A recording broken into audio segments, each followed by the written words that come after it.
Assalamualaikum students and welcome to the second lesson of your English class. This is your book Novelty English by Apex and its author is Max Zubair. Okay, चलिए start करते हैं. तो open your books and turn to page number 11. Furniture. Lesson number 2. The movable article. Movable कहते हैं जो चीज हरकत कर सके, जिसको आप एक जगह से दूसरी जगह मूव करवा सके. मूवेबल आर्टिकल, आर्टिकल कहते हैं चीज, अशिया, हरकत, काबिल हरकत चीजें. दैट इज यूज, जो इस्तेमाल होती हैं. टू मेक अ रूम, एक रूम को, एक कमरे को, और बिल्डिंग या बिल्डिंग को बनाने के लिए. सूटेबल, मुनासिब, मुनासिब बनाने के लिए. फॉर लिविंग, रहने के लिए. एंड वर्किंग इन, और काम करने के लिए. इज कॉल्ड फर्नीचर, उसे कहते हैं फर्नीचर. ये फर्नीचर की डेफिनेशन दी हुई है आसान लफ्जों में कि जो मूवेबल आर्टिकल्स होते हैं जिन्हें आप एक जगह से दूसरी जगह आप चीजों को हरकत दे सकते हो, और जो एक कमरे को डेकोरेट करने के लिए और उस कमरे को रहने के, काम करने के काबिल बनाने के लिए इस्तेमाल होती हैं, उसे फर्नीचर कहते हैं. Furniture include objects. फर्नीचर में शामिल हैं चीजें सच एज टेबल्स, जैसे कि मेजें, चेयर्स, कुर्सियां, बेड्स या बिस्तर, डेस्क या टेबल्स. डेस्क और टेबल एक ही चीज होती है. आमतौर पर डेस्क वो होती है जिसपे हम काम करते हैं यूजुअली. बैकपैक्स कहते हैं जो आप कमर पे आप जो थैला लाते हो. अब ये बैकपैक को फर्नीचर में क्यों इन्होंने रखा हुआ है? गालिबन ये लकड़ी के संदूक की बात कर रहे हैं कि लकड़ी के भी ऐसे बैकपैक्स होते होंगे जो लकड़ी के बनते हो. पुराने जमाने में शायद होता था ऐसा. बैकपैक्स, ड्रेसर्स, ड्रेसिंग टेबल्स या जिन पर सिंगार में जिसको कहते हैं, कबोर्ड्स, अलमारियां, एंड मेनी मोर, और बहुत सारी दूसरी. Furniture can be made, furniture को बनाया जा सकता है विद डिफरेंट मटेरियल्स, मुख्तलिफ खाम माल के जरिए. मटेरियल कहते हैं खाम माल.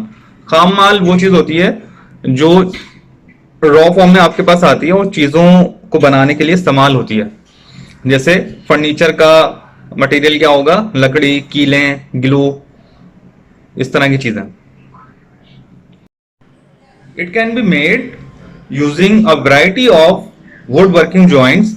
इट कैन बी मेड, इसे बनाया जा सकता है इस्तेमाल करते हुए, यूजिंग इस्तेमाल करते हुए, a variety of would working joints, लकड़ी के काम के जोड़. वुड वर्किंग जॉइंट्स, लकड़ी के काम के जोड़ को मुख्तलिफ अकसाम के लकड़ी के काम के जो जोड़ होते हैं उन्हें यूज करते हुए. विच ऑफन, जो अक्सर, रिफ्लेक्ट, अक्कासी करता है, द लोकल कल्चर, मकामी सकाफत को. यानी काफी मुश्किल सा सेंटेंस है, काफी आपको मुश्किल होगी इसमें. आई एम सॉरी, मैं इसको और आसान नहीं कर सकता. मैंने वर्ड टू वर्ड में बता रहा हूं आपको. कहना वो ये चाह रहे हैं कि जब लकड़ी का फर्नीचर बनाया जाएगा तो ऑफकोर्स वो लकड़ी के मुख्तलिफ ज्वाइंट्स उसमें लगाए जाते हैं ना, उसको कह रहे हैं वुड वर्किंग ज्वाइंट्स. कि लकड़ी के मुख्तलिफ लकड़ियों को ऐसे जोड़ा जाता है, उसमें डिजाइनिंग ऐसे की जाती है, ऐसा बनाया जाता है कि वो आपका जो लोकल कल्चर होता है उसकी वो अक्कासी करता है. ठीक है, चलिए turn to next page, page number 12.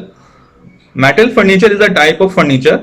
Dhati furniture, metal कहते हैं धात, लोहा, तांबा, पीतल वगैरह. Metal furniture is a type of furniture. धाती फर्नीचर एक किस्म है फर्नीचर की. दैट यूजेस मेटल पार्ट्स, जो इस्तेमाल करती है मेटल पार्ट्स को, मेटल के हिस्से या धात के हिस्से. इन इट्स कंस्ट्रक्शन, इसकी तैयारी में. कंस्ट्रक्शन कहते हैं इसकी तामीर में या इसके बनाने में. देयर आर वेरियस टाइप्स, यहां हैं बहुत सारी किस्में, ऑफ मेटल, धातों की. दैट कैन बी यूज, जो इस्तेमाल हो सकती हैं. सच एज आयरन, जैसा कि लोहा, aluminium, and stainless steel. Many interior designers, बहुत सारे अंदरूनी डिजाइनर्स. इंटीरियर कहते हैं अंदरूनी, यानी जो आपका रूम होता है उसके अंदर का एरिया. जैसे कि रूम है तो इस रूम के अंदरूनी एरिया को इंटीरियर कहेंगे. घर के अंदर के एरिया को इंटीरियर कहते हैं, और घर के बाहर का जो एरिया होता है उसको एक्सटीरियर कहते हैं. इंटीरियर, एक्सटीरियर, ठीक है, अपोजिट होता है इसका एक्सटीरियर. मैनी इंटीरियर डिजाइनर, जो अंदरूनी डिजाइनर होते हैं, अंदरूनी हिस्से की डिजाइनिंग करने वाले होते हैं बहुत सारे. बिलीव, उनका ये मानना है दैट के furniture is one of the most important aspect, के फर्नीचर है एक बहुत अहम पहलू ऑफ एन इंटीरियर स्पेस, एक अंदरूनी जगह का, एक अंदरूनी जगह की। इंटीरियर स्पेस जो अंदरूनी एरिया, रूम के अंदर का एरिया, घर के अंदर का एरिया, उसको इंटीरियर स्पेस कहेंगे। किसी भी इंटीरियर जगह की, किसी भी अंदरूनी जगह की या इंटीरियर स्पेस का बहुत अहम पहलू होता है फर्नीचर। ये इंटीरियर डिजाइनर्स का मानना है। इंटीरियर डिजाइनर्स वो होते हैं जो आके आपके पूरे जो भी आपका घर के अंदर का हिस्सा होता है उसको वो डिजाइन करते हैं। यानी वो कहते हैं कि ये पर्दे इस तरह के होने चाहिए और जनाब फर्नीचर ऐसा आएगा, वॉल्स पे पेंट ऐसा होगा, वो पूरा आपको इंटीरियर डिजाइनिंग करके देते हैं। तो उन लोगों का ये मानना है कि इसमें सबसे अहम पहलू जो है वो फर्नीचर है। जो इंटीरियर डिजाइनिंग में सबसे अहम चीज है वो फर्नीचर है। फर्नीचर, अच्छा स्पेस तक हो गया। Furniture add style, furniture add करता है स्टाइल एंड पर्सनालिटी, और पर्सनालिटी या शख्सियत। अ वुड वर्कर, एक लकड़ी का काम करने वाला, हु, जो स्पेशलाइजेस, महारत हासिल करता है, इन मेकिंग फर्नीचर, फर्नीचर बनाने में, इस कॉल्ड, कहलाता है अ कारपेंटर, एक कारपेंटर या बढ़ई। दे कैन मेक बिल्डिंग्स, वो बना सकते हैं building, from would, would say, लकड़ी से, and repair various wooden things, और रिपेयर कर सकते हैं बहुत सारी या कई लकड़ी की चीजें।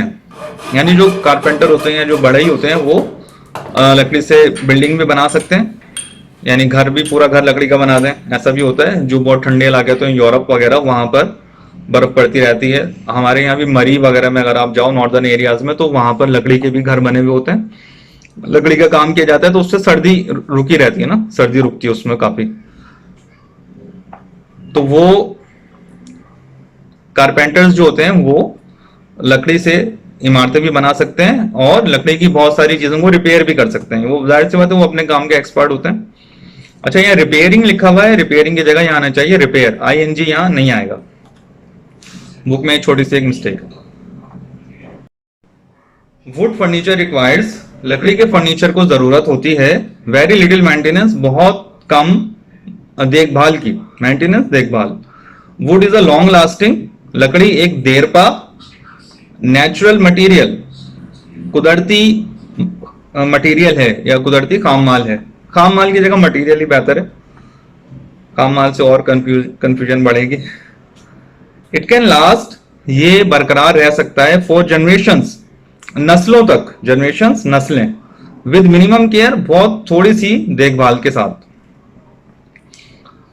और furniture takes up the majority of space, और फर्नीचर, हमारा फर्नीचर, टेक्स अप, ले लेता है या घेर लेता है, द मेजॉरिटी ऑफ स्पेस, ज्यादातर जगह, एंड हेल्प्स, और मदद करता है, मेक योर होम, आपके घर को बनाने में, feel lived in and complete, ऐसा आपको महसूस हो कि आप कि वो रहने के काबिल है और मुकम्मल है।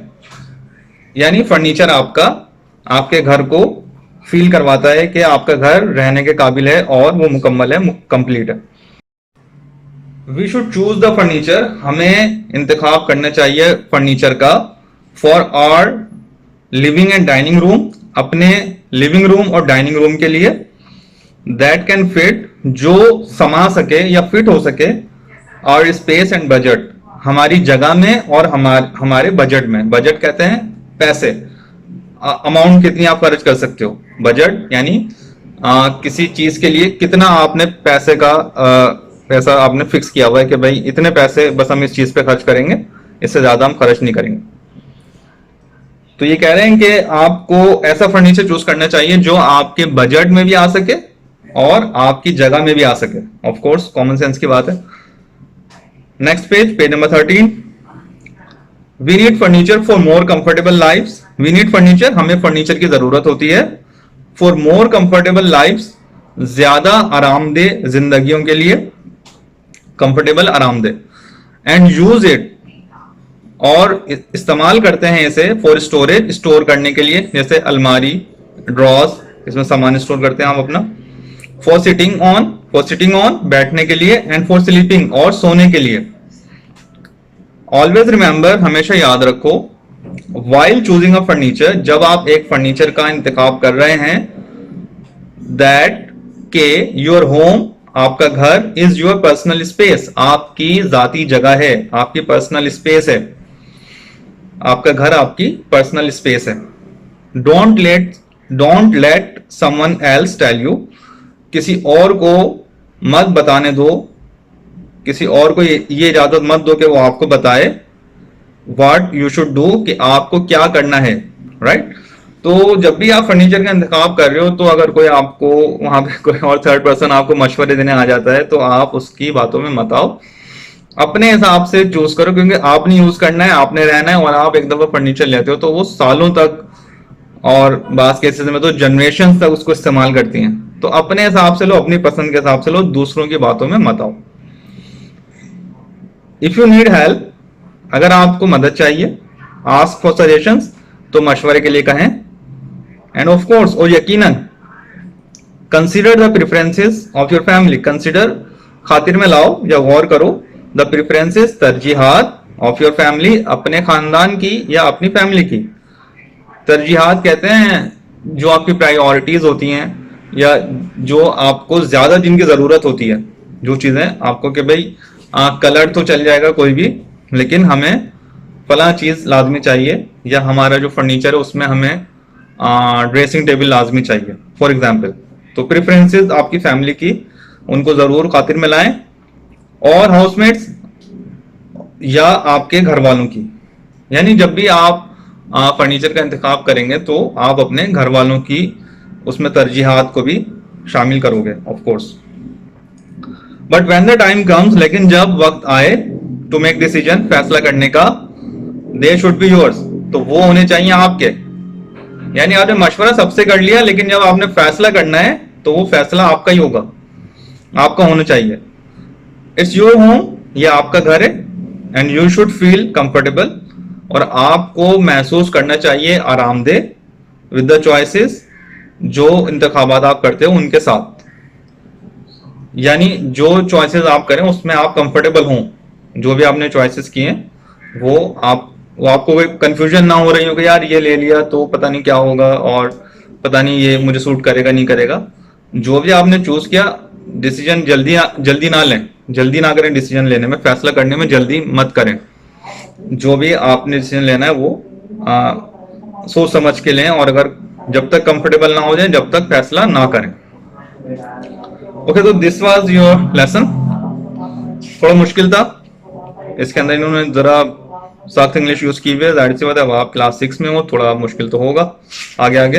बहरहाल इसको बहुत ज्यादा रीडिंग कीजिएगा, और इसकी 1 या 2 पेज राइटिंग कीजिएगा। टाइटल पेज बनाने के बाद बहुत अच्छा सा टाइटल पेज बनाइएगा, और बहुत अच्छी सी राइटिंग कीजिएगा, और बार बार इसको आप रीड करें। एक्सरसाइज करने की जल्दी नहीं है, मैं देख रहा हूं कि बच्चे बस एक्सरसाइज करके ले आ रहे हैं और बस काम चेक करवा रहे हैं, कॉपी में बस काम करके आ जा रहे हैं, और उन्हें आ रहा कुछ भी नहीं है। जब स्कूल खुलेंगे इंशाल्लाह, तो आप लोग स्कूल आओगे तो ये सब मैं आपसे सुनूंगा, ठीक है। तो ये आपको आना चाहिए, बार बार वीडियोस देखो, आपको ये आना चाहिए। एक्सरसाइज करने से पहले इसकी रीडिंग और इसकी ट्रांसलेशन आपको आनी चाहिए, राइट। चलिए, ओके, मिलते हैं नेक्स्ट वीडियो में। अल्लाह हाफिज।